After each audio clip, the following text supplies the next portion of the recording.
الحمد للہ رب العالمین والصلاة والسلام علی سید المرسلین اما بعد اعوذ باللہ من الشیطان الرجیم بسم اللہ الرحمن الرحیم۔ معزز سامعین و حاضرین و ناظرین، آج آپ سورہ توبہ کی آیت نمبر 25 سے ترجمۃ القرآن اور مختصر تفسیر سماعت کریں گے۔ اس آیت میں غزوہ حنین کا بیان ہوا ہے۔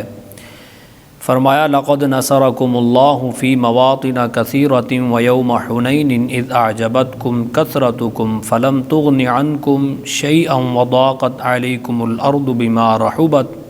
ثم ولیتم مدبرین۔ بے شک اللہ نے بہت سے مقامات میں تمہاری مدد فرمائی، اور حنین کے دن کو یاد کرو جب تمہاری کثرت نے تمہیں خود پسندی میں مبتلا کر دیا تو یہ کثرت تمہارے کسی کام نہ آئی، اور تم پر زمین اپنی وسعت کے باوجود تنگ ہو گئی، پھر تم پیٹھ پھیر کر بھاگ گئے۔ لقد نصرکم اللہ فی مواطن کثیرہ، یعنی بے شک اللہ نے بہت سے مقامات میں تمہاری مدد فرمائی، یعنی رسول اللہ صلی اللہ علیہ وآلہ وسلم کے ساتھ جو غزوات میں صحابہ شریک ہوئے تھے، ان کو معلوم تھا کہ بدر میں اور حدیبیہ کے مقام پر، غزوہ خیبر کے اندر، فتح مکہ کے اندر اللہ تعالیٰ نے اپنے حبیب صلی اللہ علیہ وآلہ وسلم اور آپ کے اصحاب کو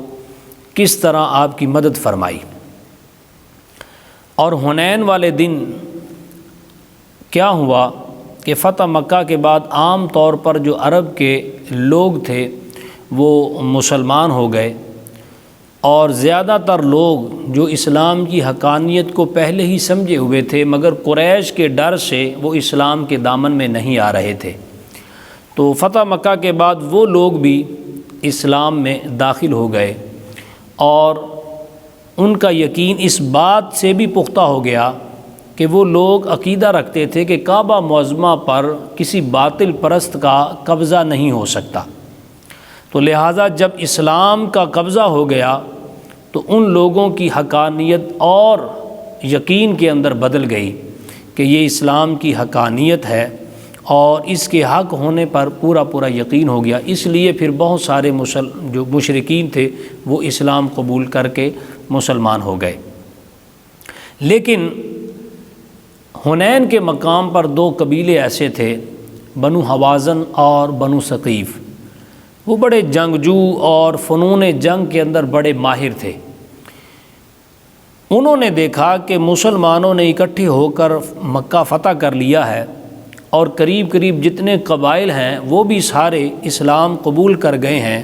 یا انہوں نے اپنے آپ کو اسلام کے ذمے کر دیا ہے، وہ ذمی بن گئے ہیں۔ تو انہوں نے مل کر یہ فیصلہ کیا کہ مسلمان مکے میں جمع ہیں اور ہم ایک زور آور حملہ کر کے ان کو ختم کرتے ہیں۔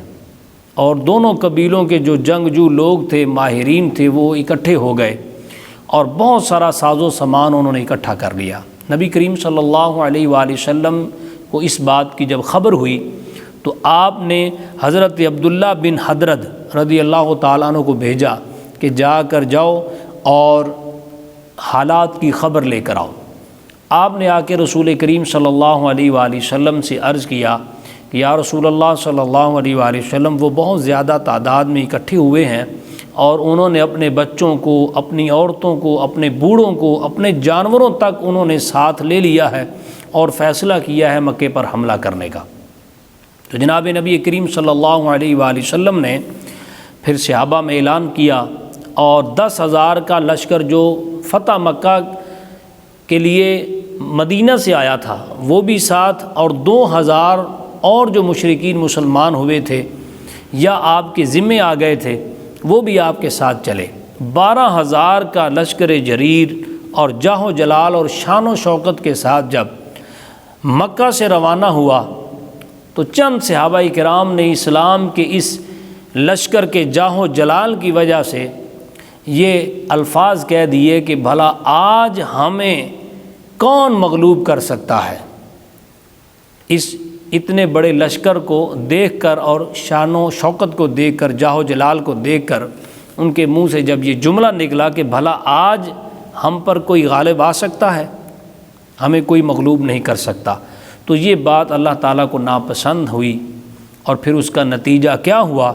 کہ جنگ میں پہنچے اور پہلے ہی حملے کے اندر جو قبیلہ بنو حوازن اور بنو ثقیف کے لوگ تھے، بڑے تیر انداز میں ماہر تھے اور جنگ کے اندر بڑے ماہر تھے، انہوں نے تیروں کی اتنی زوردار بارش کی کہ جو نئے نئے مسلمان تھے ان کے قدم تو اکھڑ گئے اور وہ بھاگے، اور بھگدڑ اتنی زیادہ مچی کہ صحابہ کرام بھی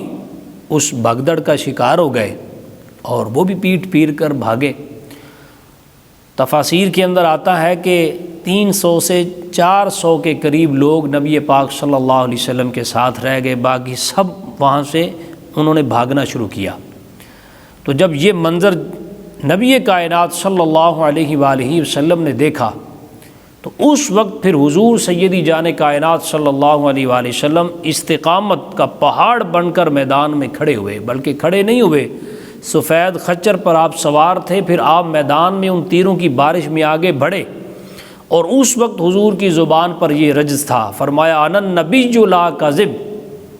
انا ابن عبد المطلب، فرمایا میں نبی ہوں، اس میں کوئی جھوٹ نہیں ہے، اور میں عبد المطلب کا بیٹا ہوں، میرے ساتھ 12,000 کا لشکر آئے تب بھی نبی ہوں، کوئی بھی نہ آئے تب بھی میں اللہ کا سچا نبی ہوں۔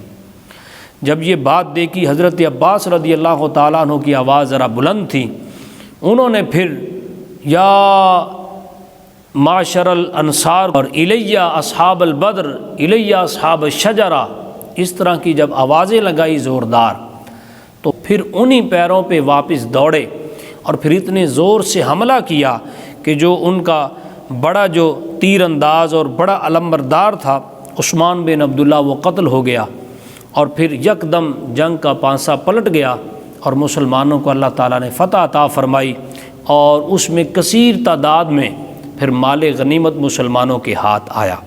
تو اس بات کو اللہ تعالیٰ نے بیان فرمایا ہے کہ اے مسلمانوں، حنین کے دن تم نے اپنی کثرت پر خود پسندی کا جو اظہار کیا ہے اور اپنے آپ میں تم بڑا بن گئے، اور اپنی کثرت کو دیکھ کر تم نے یہ جملے منہ سے نکالے، اس کی وجہ سے پھر تم پیٹ پھیر کر بھاگے، لیکن اللہ پاک نے پھر مدد فرمائی۔ اللہ تعالیٰ سے دعا ہے کہ اللہ تعالیٰ ہم سب کو قرآن مجید کا نور نصیب فرمائے، آمین بجاہ النبی الامین۔